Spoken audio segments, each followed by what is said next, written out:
O tempo não para e as novas tecnologias conseguem impor ao tempo uma velocidade ainda maior. Na transformação do cotidiano, do dia a dia dos brasileiros e das pessoas, e esse não é naturalmente um fenômeno apenas do nosso país, é um fenômeno que acontece mundo afora, e é bom que seja assim, e necessário que nós estejamos preparados para essas mudanças que impactam os nossos hábitos e a própria forma de nós nos relacionarmos e de buscarmos as nossas tarefas e os nossos desafios no dia a dia. No mundo atual, onde os negócios inovadores florescem produzindo oportunidade para as pessoas, impulsionados, sobretudo, por essa onda em torno da revolução digital, que a cada momento nos impacta com novidades que têm melhorado muito, facilitado muito as relações humanas e as relações de trabalho, conectando, integrando as pessoas em todas as regiões do mundo, impondo, evidentemente, as formas tradicionais de atuação, uma revisão, uma reflexão, mas não apenas isso, uma necessária capacidade de nos adequarmos a esses fenômenos que surgem no dia a dia a nos desafiar. Foi com base nesses fundamentos, no embalo dessas questões e desses fenômenos, que surgiu o Uber, senador Aloysio Nunes Ferreira. Serviço de transporte individual que está no centro de uma polêmica, não apenas em nosso país, mas mundo afora, revelando reações, conflitos, nem sempre civilizados. Eu mesmo tenho testemunhado alguns conflitos que, se prevalecendo da força, querem se estabelecer. E toda vez que qualquer tipo de movimento se estabelece pela força é porque está faltando argumento, e nós não podemos substituir a arma do diálogo, da capacidade de negociação, de entender, de compreender, de processar esses processos e trabalhá-los para que, de forma coletiva, eles possam contribuir para o avanço da civilização humana. Eu digo isso porque esse não é um debate que está presente apenas nas cidades brasileiras, senador Paulo Paim. Está presente no estado do Rio de Janeiro, na cidade do Rio de Janeiro, na cidade de Belo Horizonte, na cidade de São Paulo, não sei, em Porto Alegre, mas, enfim, na minha cidade, na capital do meu estado, Vitória. Esse é um tema que está posto, mas está posto mundo afora, está posto em Paris, está posto em Hong Kong, está posto na cidade do México, enfim, está posto e colocado e passa a conter e a compor a agenda do dia. Nós, brasileiros, também estamos envolvidos com mais um movimento que eu considero um movimento de ruptura, um movimento de inovação, que está focado e voltado à busca de comodidade, de facilidade e do dinamismo que todos nós estamos submetidos no cotidiano das pessoas. Até porque esse é um tema que dialoga e um tema que trabalha com um desafio muito grande das cidades brasileiras e mundo afora, que é o tema da mobilidade urbana, que tudo que está relacionado a esse tema da mobilidade que tem e guarda uma relação direta com a qualidade de vida, porque mobilidade urbana, não apenas em nosso país, em muitas cidades do Brasil, do mundo também, mas se transformou num estresse só. O tempo que as pessoas perdem nos seus deslocamentos diários é um tempo que poderia ser investido na cultura, no lazer, na educação, no convívio com a família e assim por diante. Portanto, toda e qualquer forma de facilitação da mobilidade urbana é um tema que tem que merecer a nossa atenção. O Uber começou a funcionar em 2010, é muito recente, nos Estados Unidos, e hoje já está presente em 320 cidades de 58 países, com permanente evolução das suas atividades e elevados níveis de satisfação, o que não significa dizer que é um sistema perfeito. É um sistema, evidentemente, em construção, que tem alcançado níveis de satisfação e de sucesso muito elevados, mas, evidentemente, que é um sistema e é um modelo em metamorfose, por assim dizer. De posse de seus tablets e smartphones, os brasileiros, enfim, todos aqueles usuários acessam um benefício que, sem dúvida nenhuma, veio para ficar. Pelo menos essa é a compreensão que tenho. Com ou sem conflitos, reclamações, distensões aqui e acolá, o fato objetivo é que esse serviço, essa plataforma chamada Uber, ela já realiza diariamente, essas são as estatísticas mais recentes, elas já realizam mais de 1 milhão de viagens por dia. Portanto, nós estamos diante de um fenômeno, de um fato objetivo que merece nossa compreensão e, mais do que isso, merece que a gente possa trabalhar e dialogar com todos os segmentos da sociedade brasileira, compreendendo essa realidade como uma realidade inevitável. Estamos todos, diante de mais um episódio da história da humanidade, em que as pessoas são convidadas a abraçarem técnicas e práticas diferentes daquela que nós estamos acostumados.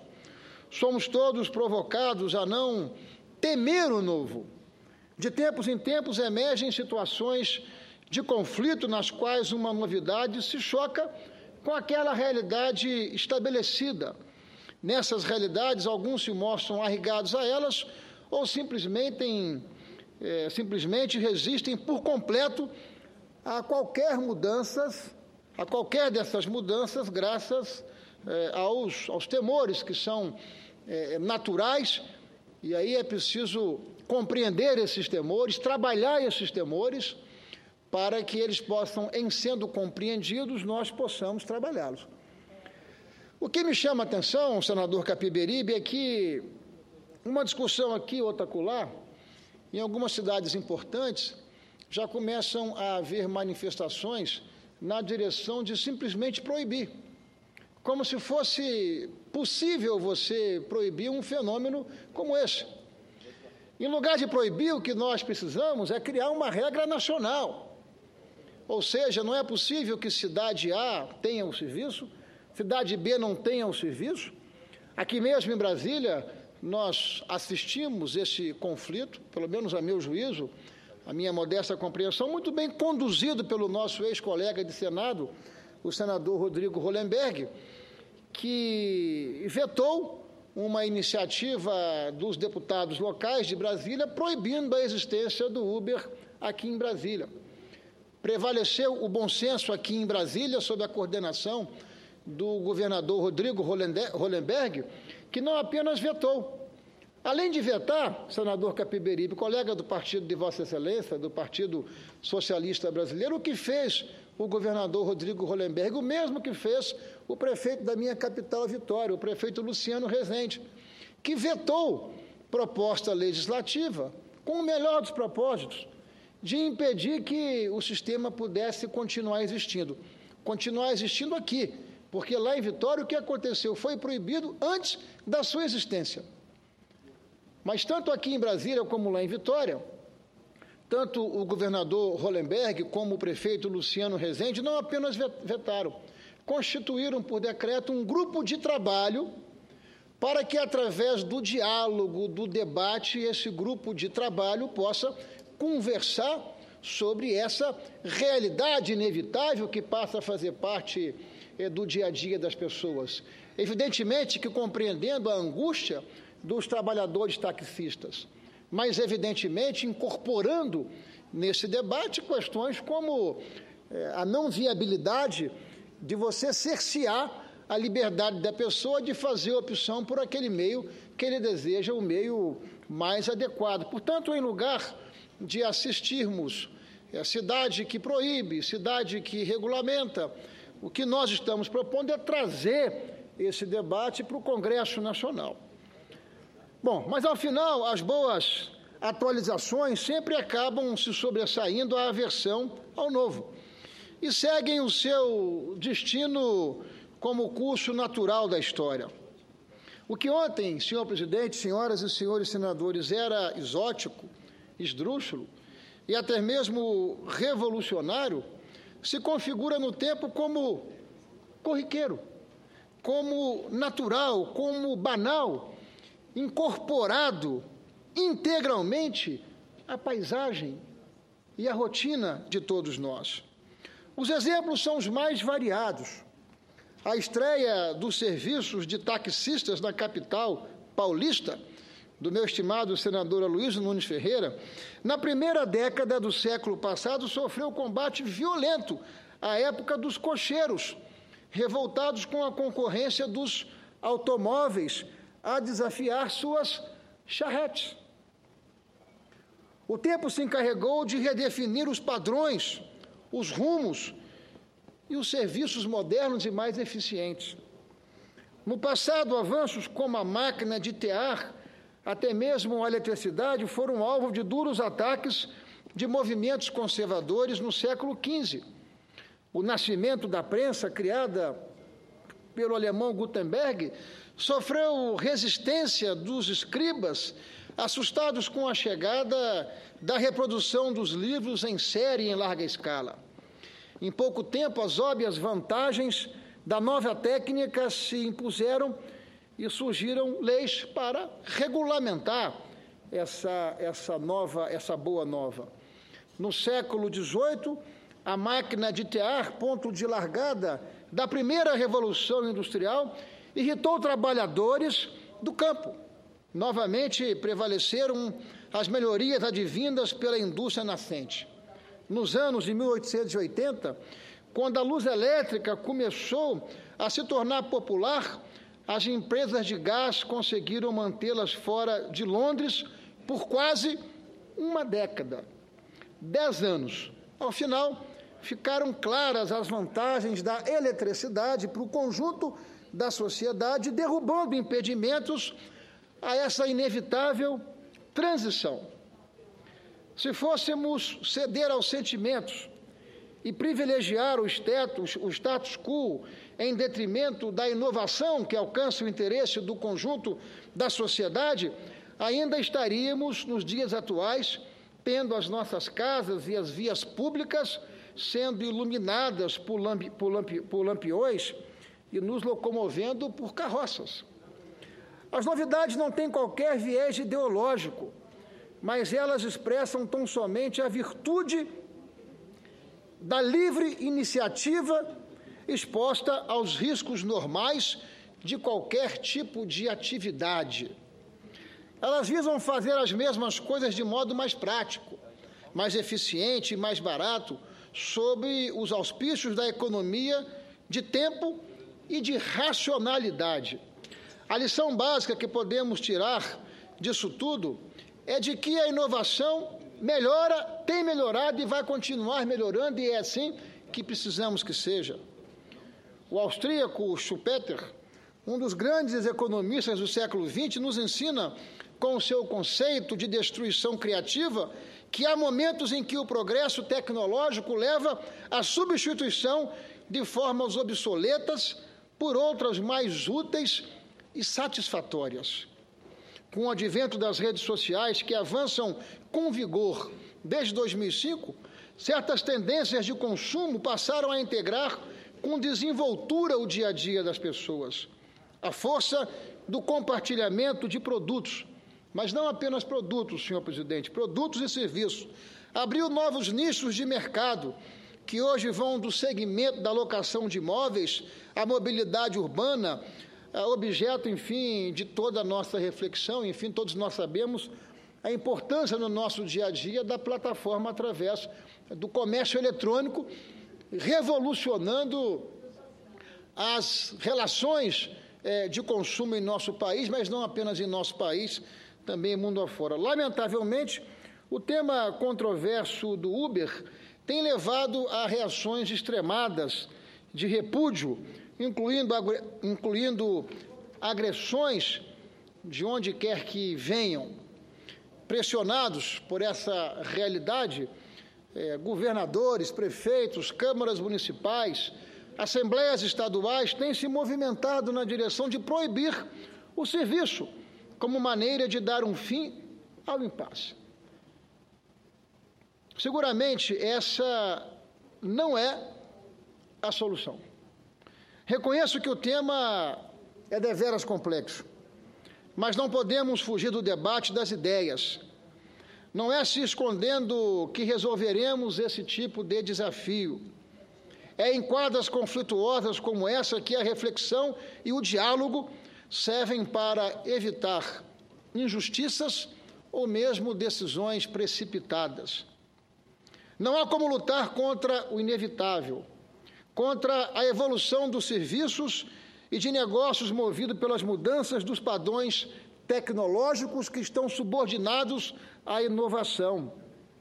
Enquanto vereadores, deputados estaduais aprovam em algumas cidades o que eu considero o retrocesso na direção de barrar simplesmente a existência do Uber, em lugar de abrir portas e janelas para que o debate possa se estabelecer e, através do debate, o convencimento possa se fazer presente e que possa prevalecer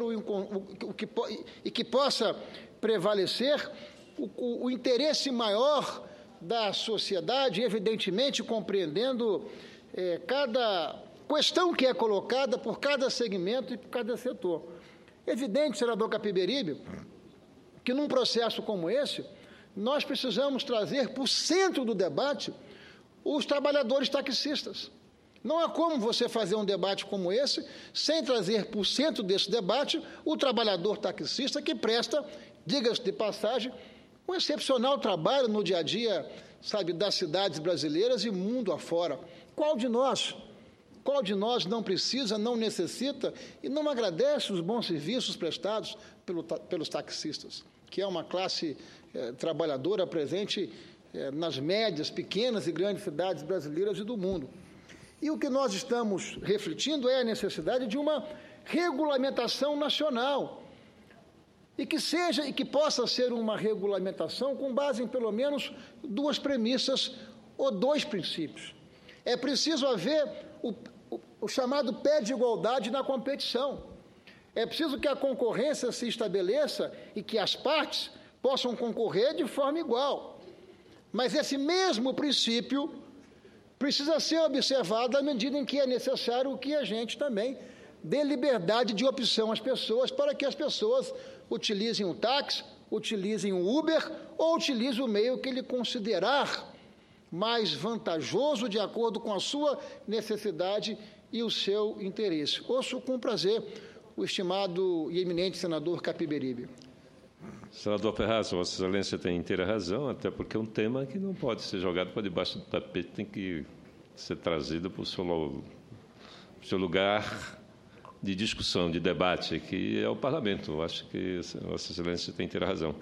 Eu tenho uma preocupação muito especial com os motoristas de táxi, com os taxistas, porque eu sou um cliente aqui, eu só ando de táxi em Brasília, né?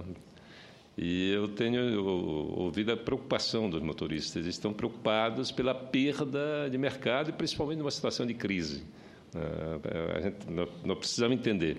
O governador Rodrigo foi hábil nessa questão, formou essa comissão, inclusive com a perspectiva de que os motoristas, os taxistas possam também entrar no Uber, não é?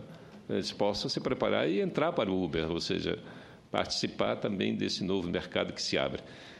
Era isso, eu acho que nós devemos ver qual será as alternativas que nós temos para que não sobrecarregue, para que não percam o mercado, não haja uma retração nos ganhos dos motoristas de táxi, mas também a gente não se impeça que a modernidade chegue. Era isso. Obrigado. A preocupação de Vossa Excelência, e eu agradeço a contribuição, não é apenas a preocupação de Vossa Excelência, é a minha preocupação e tenho certeza que é a preocupação da grande maioria dos parlamentares, né? É a nossa preocupação. É preciso que a gente acolha a categoria, que a categoria possa estar sentada na primeira cadeira, na cadeira da frente, de modo que nós possamos debater essa questão. Até porque não há como você desenvolver um debate como esse sem a presença dos trabalhadores taxistas, que são pais de famílias e que honram as suas famílias e a sociedade, ganhando a vida, ganhando, como se diz, o pão do dia a dia, correta e honestamente. Portanto, eles precisam ser valorizados e fortalecidos.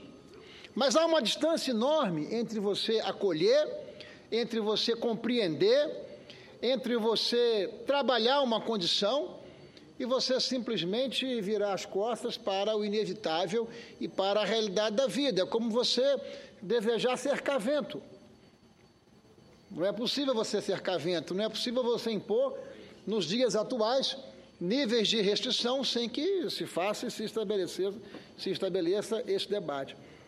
Portanto, foi pensando e foi com base nesses pressupostos que nós apresentamos recentemente, salvo o melhor juízo, foi a primeira proposta nessa direção, uma proposta do senador Paim que deve caminhar pelas comissões para que nós possamos ouvir a todos, né? Ouvir a todos e ouvir democraticamente, ouvir republicanamente e não entender que esse ouvir significa algum tipo de privilégio. Não, não é. É obrigação de todos nós que somos representantes da população ouvir o conjunto da sociedade para que esses avanços possam acontecer e nós possamos incorporar o que for possível incorporar. O fato é que, pensando nesse propósito, com esse princípio, não é, olhando para aquilo que fez aqui em Brasília o governador Rodrigo Hollenberg, o que fez lá em Vitória, na minha capital, o prefeito Luciano Rezende, que eu entendi a necessidade de uma regra nacional, para que nós tenhamos uma diretriz que possa ser compreendida, que possa ser equilibrada, porque também não há como o Estado fazer uma intervenção para além do que deve, porque toda vez que o Estado intervém para além do que deve, ele, em lugar de equilibrar, ele acaba por desorganizar.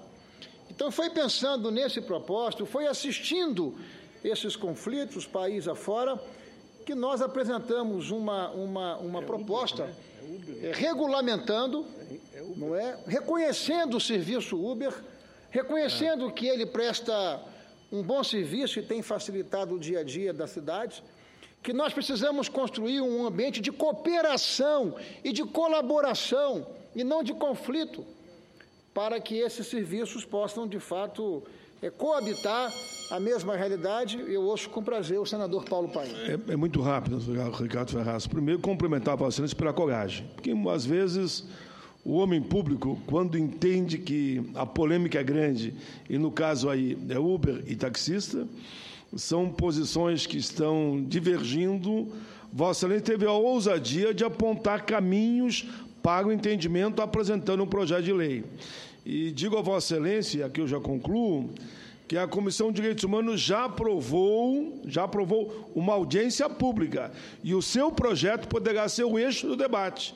Eu já vou pedir uma cópia do seu projeto e vou, na argumentação do dia da audiência pública, o seu projeto será, digamos, o objetivo de instruir a posição do relator e do autor para o projeto, e Vossa Excelência, naturalmente, é o primeiro convidado para estar presente. Será na primeira semana de outubro, apresentamos em parceria com a senadora Ana Amélia. Então, parabéns pela iniciativa. Eu pensei que não tinha nenhum projeto na casa. A partir do seu, nós temos um eixo para o debate. Parabéns pela iniciativa. Convite de Vossa Excelência, para mim, tem estatura de convocação. E eu lá estarei na Comissão de Direitos Humanos que Vossa Excelência preside, e preside bem, com dinamismo, com ativismo, trazendo à sociedade brasileira, a diversidade da sociedade brasileira, para trabalhar, dialogar e debater os temas que são do dia a dia. Também na Comissão de Ciência e Tecnologia, o senador Cristóvão Buarque está fazendo o mesmo. Então, temos tudo, inclusive, para uma audiência pública de várias comissões, porque o tema está presente no dia a dia das cidades brasileiras, e nós não podemos fazer o que, via de regra, estamos fazendo. O tema é polêmico? Não vamos tratar. Nessa inércia legislativa, o que nós estamos assistindo? Nós estamos assistindo à judicialização da política. Porque o político, vez por outra, não quer enfrentar.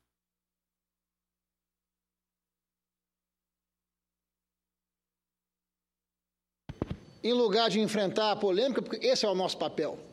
Quem se propõe à vida pública tem que se apresentar com civilidade, com respeito a quem pensa diferente, com respeito ao semelhante.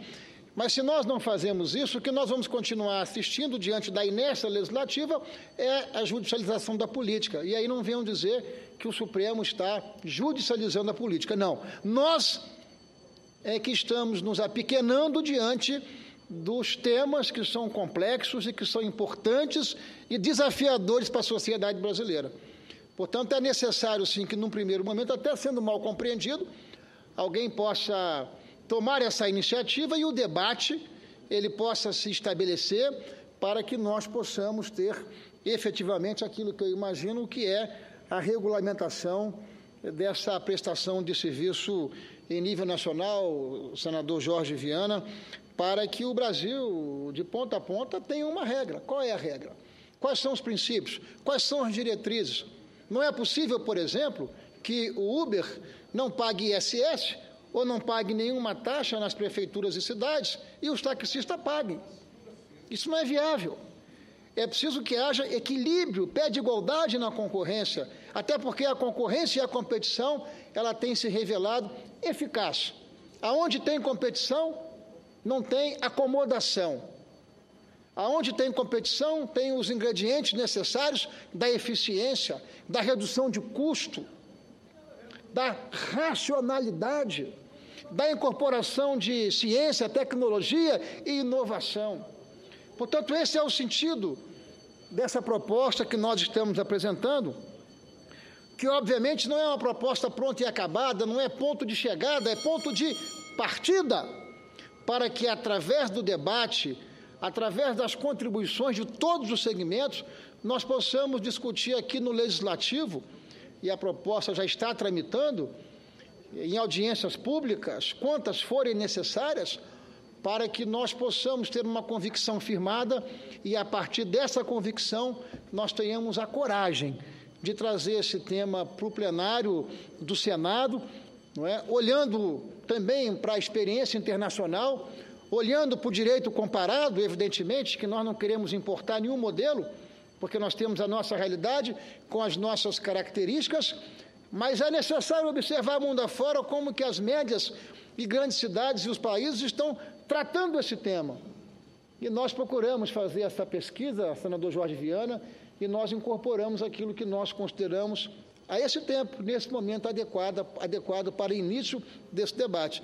E, evidentemente, quero convidar o conjunto das senadoras e senadores para que nós possamos fazer um debate livre, um debate aberto, um debate democrático, mas um debate que possa se estabelecer a partir do escancaramento das portas e janelas do novo. Não é temendo o novo que a gente vai conseguir encaminhar as questões que estão a desafiar a civilização humana, mas é acolhendo o novo, processando o novo e vendo de que forma esse novo pode contribuir com os desafios da civilização e, no caso específico, da sociedade brasileira. Muito obrigado, senhor presidente, senhoras e senhores senadores.